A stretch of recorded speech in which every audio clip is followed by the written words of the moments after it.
minal masjidil haram ilal masjidil aqsa. Allahumma salli ala sayyidina Muhammad. Amma ba'd. Alhamdulillah, kegiatan kita pada saat jam berlangsung ini hadir di tengah-tengah kita Bapak Lurah Kelurahan Baku. Tadi kita dengarkan sambutannya untuk kita sama-sama hidup bersih. Kalau hidup tak bersih, insya Allah hati kita juga akan bersih selalu. Amin ya rabbal alamin. Orang yang bersih maka selalu bercahaya mukanya seperti ibu-ibu tawon. Udah.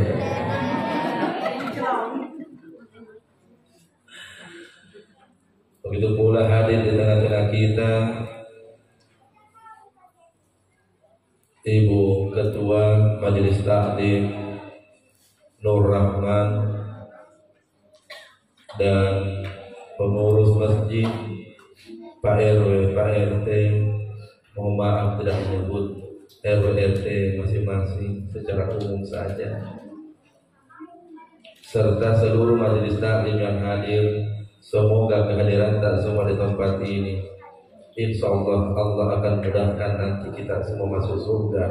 Amin ya rabbal alamin.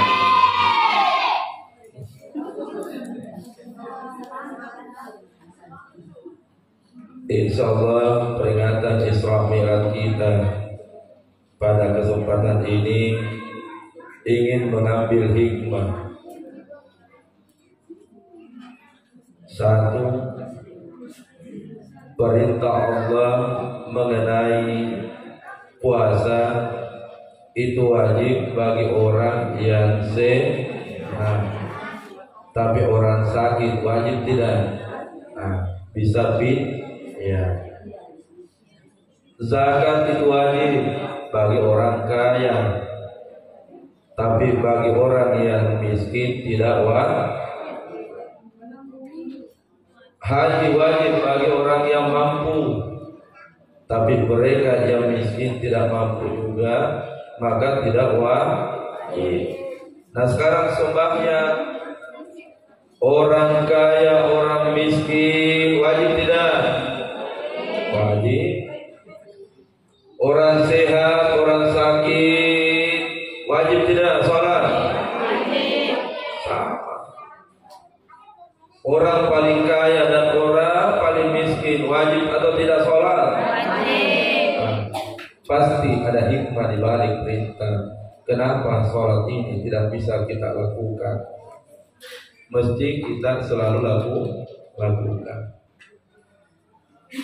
Ada hubungannya dengan dicuci hatinya Nabi dengan air Zam-Zam sebanyak 3 kali sebelum melaksanakan Isra Mi'raj. Sabda Nabi, as-salatu mi'raj alal mu'minin. Sebenarnya umatku pun mi'rajnya itu ada pada saat dia melaksanakan sholat. Sebenarnya tadi waktu saat asar kita sudah juga proses mi'raj menghadap kepada Allah. Itulah sebabnya ibu-ibu, kalau kita membaca suratul Fatihah pada saat sholat, pelan-pelan dibaca, karena ada dialog antara orang yang sholat dengan Allah pada saat dibaca suratul Fatihah. Contoh saya akan sebutkan bagaimana dialognya. Di saat kita membaca Alhamdulillahi Rabbil Alamin, sejenak berhenti kita ibu, karena Allah membalas apa yang kita baca. Tersenyum Allah membalas dengan ia berfirman, Hamidani abdi, hambaku telah datang menghadap Rabbnya. Ar-Rahmanir Rahim,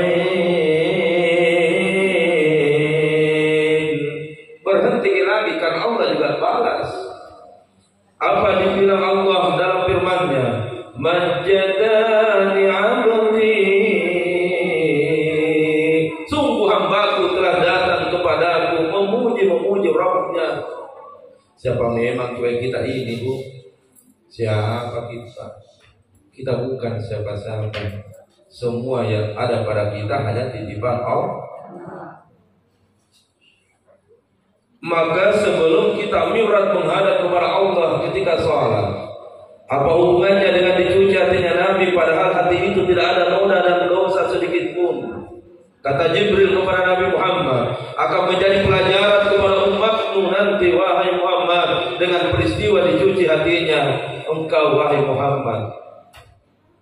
Maka pelajarannya yang pertama, sebelum ibu-ibu kita ini semua mi'raj menghadap kepada Allah pada saat sholat, yang pertama yang mau dibersihkan adalah bersihkan diri kita secara lahir. Bu, kalau ada orang sholat, ternyata sebelum berwudu masuk di toilet kencing, terkena air kencing sedikit, sarung ataupun talku ataupun apa yang kita gunakan untuk salat, dan pakaian itu dipakai untuk salat, pertanyaannya, diterima tidak salatnya? Tidak. Diterima tidak? Tidak. Satu kali, diterima tidak? Tidak.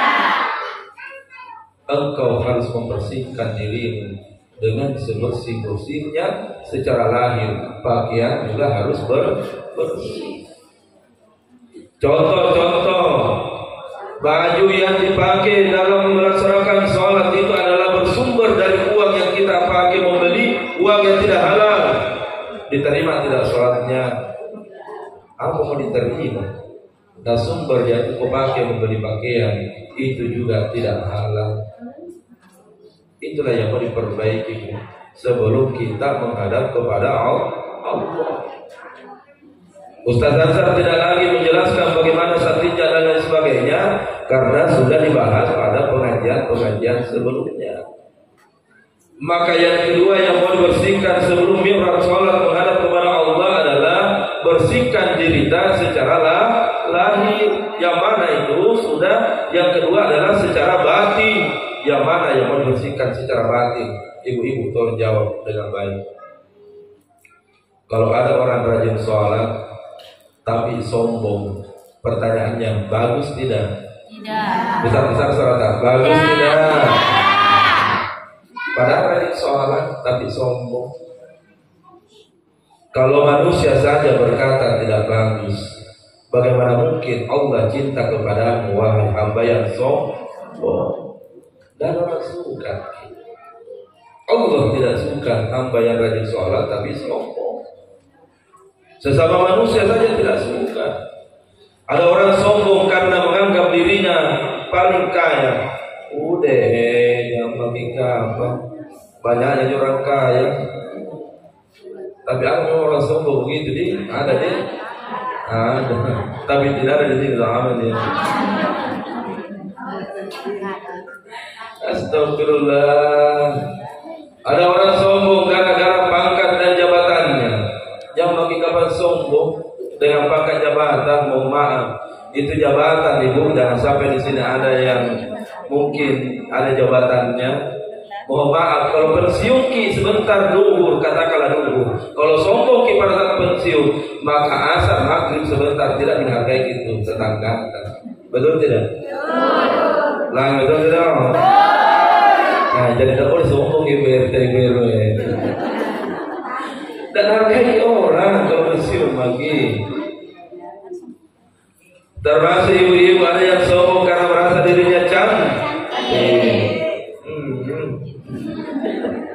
Memang masih cantik ibu kalau umur 40 tahun sampai 55 tahun. Tapi kalau naik 60 tahun sampai 70 tahun, ulala. Nah biar pendampingan nomor 7 dipakai. Iya bicara kita. Kenapa Allah tidak suka orang yang sombong? Allah sampaikan dalam Al-Quran, Inna Allah la yuhibbul mustakbirin. Sungguh Rabb tidak suka kepada hamba-Nya, kepada wahai manusia, yang apabila di dalam dirimu Di dalam hatimu ada kesombongan. Buang itu sebelum menghadap kepada Allah. Maka mana yang pertama secara hakiki sebelum kita mirar menghadap kepada Allah, buang sifat sombong.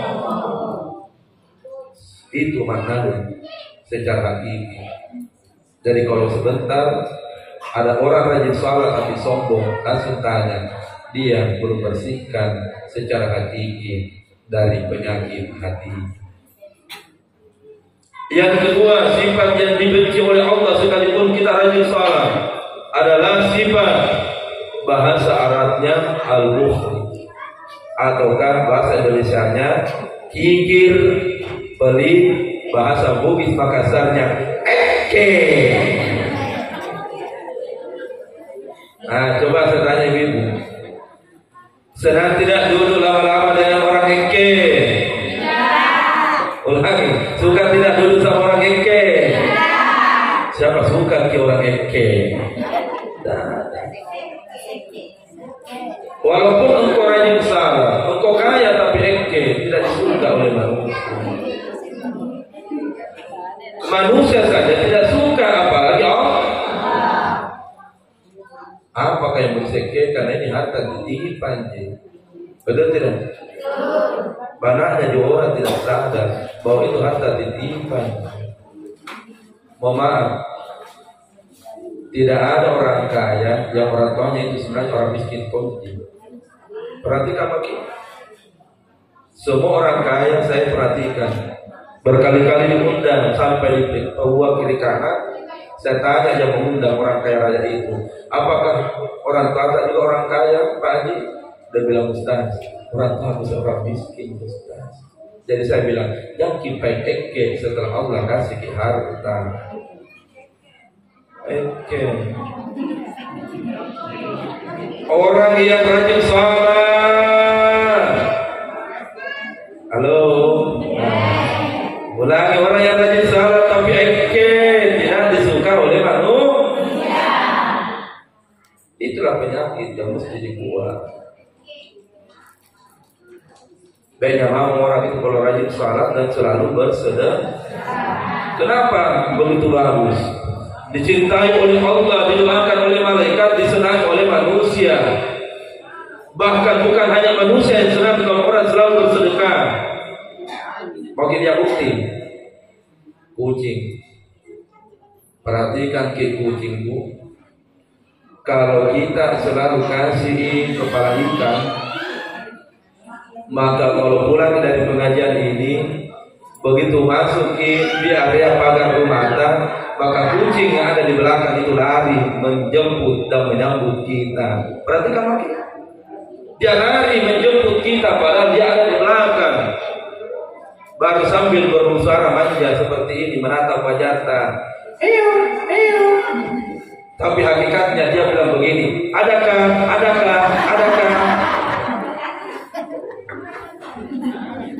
Dia makin kucing. Kucing senang dengan manusia yang selalu bersedekah. Tapi coba bedeng, kalau kita tidak mau kasih sedekah itu kucing, mau maaf, sama. Kalau kita datang, dia tidak ada reaksi mau menjemput. Tidak mau juga kucing menjemput. Ini hakikat di semua ini. Begitu kita turun dari mobil, dari motor, kucing hanya melihat dari kejauhan. Dia tidak ada niatnya mendekati kita sambil dia berkata begini, dari jauh. Tapi hakikatnya dia bilang begini, mungkin banyak dari sini rajin salam tapi tidak ada begitu. Ulang, tidak rajin. Apa artinya salat kalau ekeki? Itu penyakit yang mau dibuang sebelum menghadap kepada Allah. Bo. Kadang kita ini tidak sadar. Dikirakan itu pelit, itu kan penyakit. Oh, itu penyakit hati yang sangat dibenci oleh Allah. Sesama manusia tidak senang, Allah tidak senang, bahkan makhluk Allah pun tidak senang, yang bernama kucing. Itulah sebabnya buaya tidak pernah mau memakan orang yang selalu kasih makanan, tapi coba beda kita, makan nanti gigi. Alhamdulillah. Sebelum lanjut yang ketiga, ada tuh lagu kasidah. Walaupun hidup 1000 tahun, kalau tak sembahyang apa gunanya? Walaupun hidup 1000 tahun, kalau tak sembahyang apa gunanya? Pelan-pelan dulu guys. Berapa misi Pak yang mesti dibersihkan dari hati ini sebelum kita mi'raj? 2. Yang pertama sombong, yang kedua adalah pikir. Tapi sebelum belajar yang ketiga, umumnya orang yang kikir, orang yang eke itu bersaudara dengan orang rakus. Bahasa Bugisnya mamo. Dan ikuti sebentar. Makanya sebentar kalau ada kue dan ada yang ambil 2 bungkus.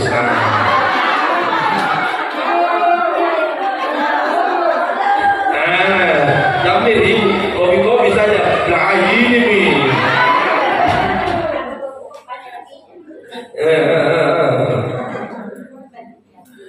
Bersaudara itu bersaudara. Eke dan aku. Lanjut yang ketiga. Bersihkan dirimu dari mana? Kenapa dicuci hatinya nanti? Bersihkan diri ini dari penyakit iri dan dengki. Bahkan orang rajin salat, tapi hatinya iri dan dengki luar biasa. Itu ada istilahnya anak muda. Tetangganya naik rezekinya, dia naik tensinya.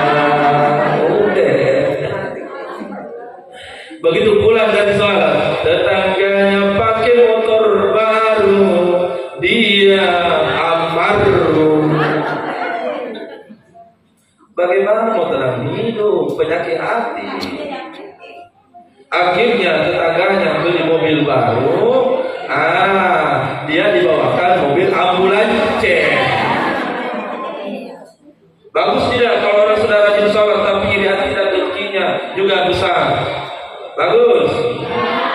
Itu nih, buang semua itu.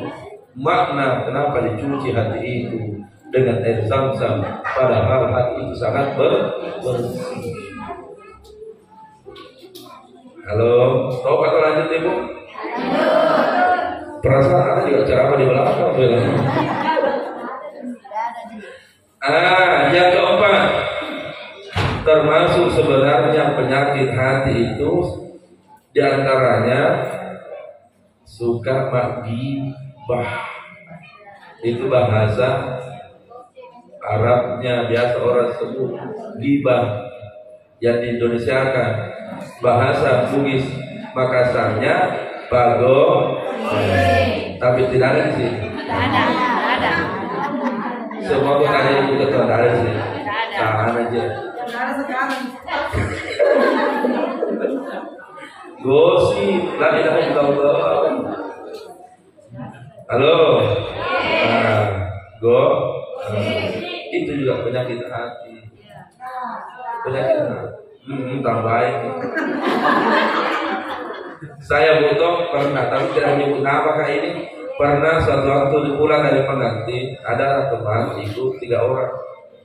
Sepanjang perjalanan ada yang bilang, tadi itu dagingnya seperti berasa mau bahas ya. Ada lagi yang satu bilang, itu juga S2 bahas ini kapan, udah manis. Sekalinya bilang yang satu, dia Ustaz, jemaat Ustaz, saya langsung bilang, Bu, apa yang dibungkus? Nah bilang teman itu hampir ke bahas Ustaz. Terbaik semua ini. Nah bungkus topa makanan orang masih ada calai di belakang. Inilah semua penyakit-penyakit yang sebenarnya secara hakiki yang mau dibersihkan. Itulah kenapa Nabi sampaikan, inna fil jasadi mudghah, pada tubuhnya setiap manusia ada segumpal darah. Sholat jasad dulu. Kalau segumpal daging itu baik, maka baiklah seluruh tubuhnya. Wa iza fasadat jasad dulu. Tapi kalau daging itu yang rusak, rusaklah semua tubuhnya. Apa itu segumpal daging yang dimaksud? Adalah qalbuha, hati. Kalau ustaz bicara, kita juga ceramah di belakang, bagus tidak? Nggak tahu dipahami. Nah, kalau sudah bersih lahir dan batin, inilah hamba Allah yang disampaikan dalam Al-Quran, perintah Allah, wa aqimus shalah, dirikanlah sholat. Mendirikan dengan melaksanakan sholat sama atau beda? Sama ataukah beda? Beda. Kalau engkau sudah mendirikan sholat, kata Allah, maka yang kaya tidak sombong dan tidak eke. Itu sifat mendirikan sholat. Kalau engkau sudah mendirikan sholat, yang pejabat tidak sombong. Apa yang mau sombongkan? Nah, ini hanya titipan dari Allah kepada aku. Buat apa saya sombong? Belum tentu anakku nanti jadi pejabat. Apa yang saya mau sombongkan dengan harta ini? Nah, ini hanya titipan. Boleh jadi anakku nanti tidak kaya seperti saya. Apa yang mesti saya banggakan? Nah, ini semua titipan. Itu bagi mereka yang sudah mendirikan sholat. Setelah mendirikan sholat, apa sambungannya itu ayat? Berpuluh-puluh kali Allah ulangi, wa atu zakat, keluarkanlah zakat, sedekah, infak. Ibu-ibu, sekarang tanggal berapa itu kedua? 26. Saya ibu ketua, bapak yang mewakili Pak Lurah, dan sebagian besar ibu-ibu, mungkin semuanya, setiap tanggal baru mata berbingar-bingar, senyumnya luar biasa. Kenapa? Karena tanggal baru biasanya gaji akan masuk dalam rekening atau kan masuk dalam dompet. Tapi sekian banyak tetangga itu tidak pernah bayangkan tanggal baru, tanggal tua, tanggal benar sama dibagi. Yang ada di kepalanya adalah bagaimana bisa memberikan makanan untuk anak-anaknya hari ini. Ingat. Banyak orang rajin sholat tapi tidak mau bersedekah. Apa artinya sholat? Kenapa Allah selalu sandingkan itu ayat waqimus shalah? Kalau engkau sudah mendirikan sholat, berarti engkau tahu bahwa semua yang ada padamu itu adalah titipanku. Wa atuz zakat, maka berbagi-bagilah juga kepada orang yang tidak beruntung. Tapi mohon maaf, kita buka rahasia hidup. Ia mungkin tidak beruntung sebagaimana beruntungnya tetangga yang kaya jadi pejabat. Sabarlah. Boleh jadi 20 tahun yang akan datang anak-anak jadi pejabat dan akan menjadi orang kaya. Lihat makin kenyataannya. Betul tidak? Sabar makin. Nah, hidup ini bagaikan roda. Boleh jadi ibu bapak kasihan tidak banyak harta, bukan pejabat, tapi anak nanti yang bawa roda menjadi anak yang pejabat, menjadi anak yang kaya raya, menjadi anak yang dihormati. Sebaliknya, yang sombong, yang kaya, yang jadi pejabat sekarang, sabarlah, jangan sombong. Belum tentu anakmu jadi pejabat dan belum tentu keturunan menjadi orang kaya. Itulah maknanya kenapa Allah, kalau engkau sudah menghadap kepadamu, baik-baiklah kepada sesama manusia. Kalau tidak begitu, sombong dan eke. Lagi ada tidak? Sekarang yang terakhir. Lalu apa rahasia perintah dari peristiwa Isra Mi'raj, di mana engkau kaya, engkau miskin, engkau sehat, engkau sakit, bahkan terbaring di ruangan rumah sakit, yang besar yang kecil, mesti wajib melaksanakan sholat. Akan dijawab dalam satu hadis riwayat Bukhari Muslim. Ibu-ibu dengarkan baik-baik. Suatu waktu Nabi duduk bersama dengan sahabat. Lalu Nabi bersabda, "Ara'aytum law anna nahran." Bagaimana sekiranya jika di depan rumahmu, wahai sahabat, ada sungai yang mengalir? Bisa dibayangkan? Di depan rumah ada sungai yang mengalir. Yaghtasilu minhu, lalu engkau mandi di sungai itu. Hamsa marrat, sebanyak 5 kali. Engkau bersihkan kotoran-kotoranmu setiap hari 5 kali. Lalu Nabi lagi bertanya, hal yabuka min darani syai'un? Kira-kira sahabat, adakah kotoran, adakah noda-noda yang menempel di tubuhmu kalau engkau membersihkan 5 kali sehari semalam? Langsung dijawab oleh sahabat, la yabuka min darani syai'un, ya Nabi ya Rasul, sungguh tidak ada lagi kotoran yang menempel di tubuh ini kalau mandi dengan sempurna, lalu mandi dengan membersihkan dengan sebaik-baiknya. Kalau 5 kali orang mandi ya Nabi ya Rasul, maka langsung Nabi tersenyum dan menjawab, kazalika masalus salawatul khams, begitulah perumpamaan orang yang sholat 5 waktu, yang hullahu bihin hataya, Allah akan membersihkan engkau selalu dari dosa.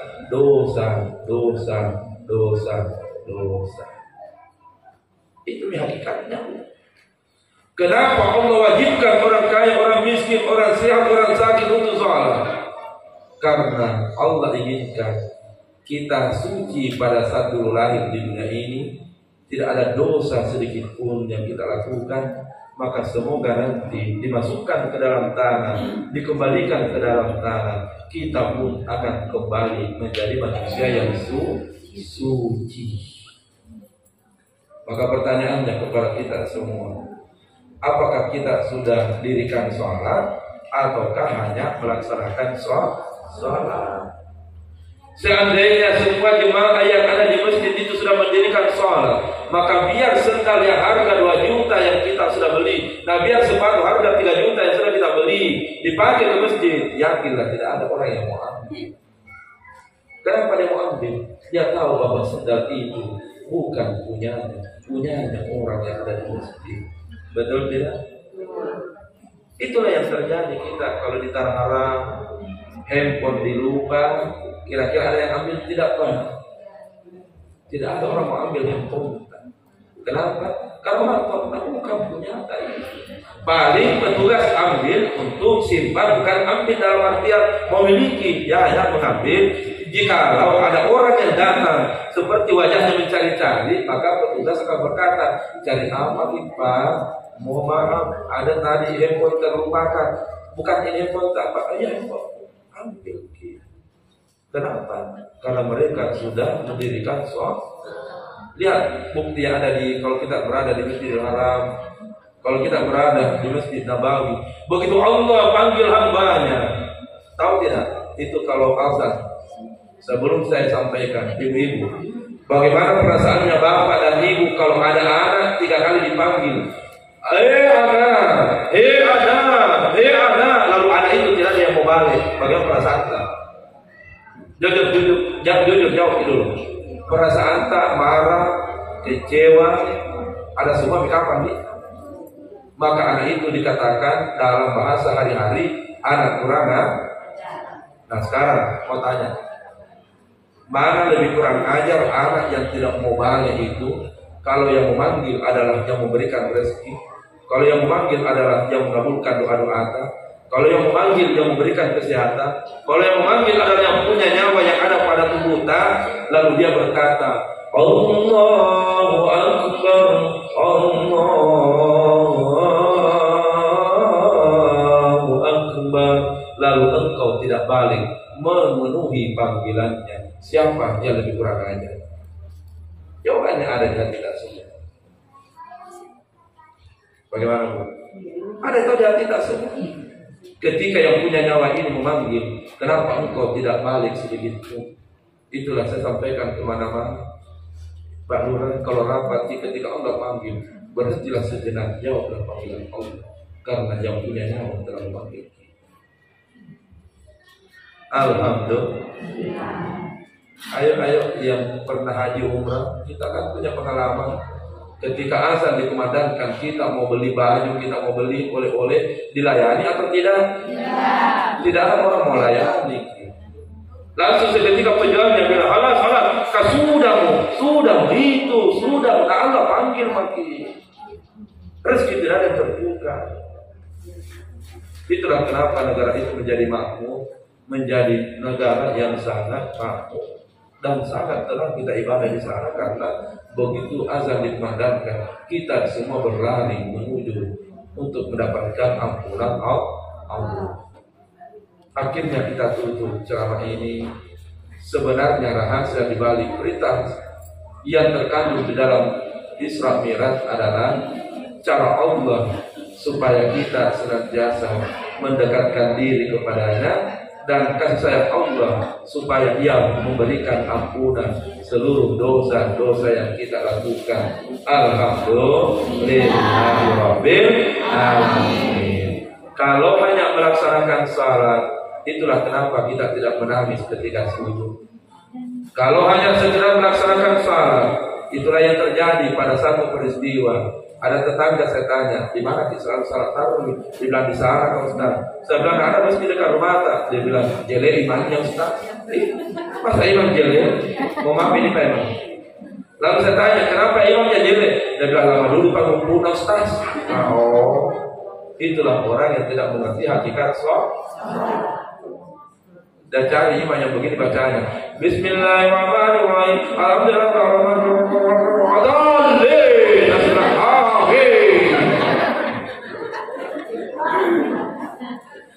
Santai saya bagi sholat. Orang yang dikubur itu mau bangun untuk berbuat amal sholat.